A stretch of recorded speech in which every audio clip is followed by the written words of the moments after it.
يلا تعالوا معايا النهارده هعمل معاكم بطاطا جميله جدا مغذيه وكامله العناصر الغذائيه وكلها فيتامينات وكلها مقويات، مقويه لعضله القلب، مقويه للجسم عامه.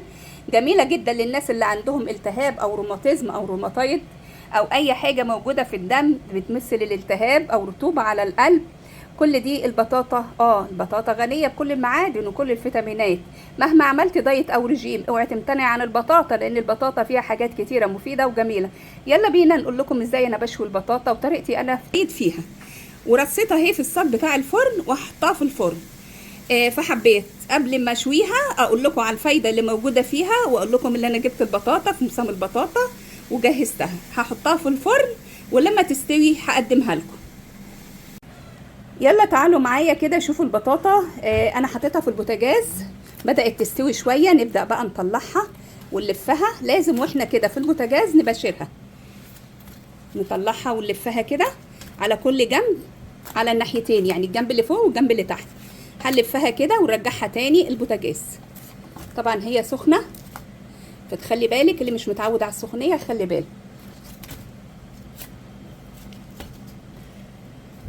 بقول لكم سخنه جدا اهي. انا لفيتها كلها اهي وبقت جاهزه عندي.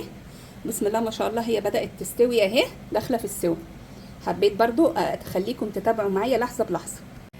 يلا تعالوا معايا كده شوفوا البطاطا بتاعتي بعد ما اتشوت. البطاطا جميله يا جماعه ومغذيه، وزي ما انا قلت لكم كامله العناصر الغذائيه. واي حد بيعمل اي نوع رجيم، اي نوع دايت، حد عنده سكر، ضغط، التهاب في الجسم، التهاب في الدم، روماتايد، روماتيزم، ياكل البطاطا.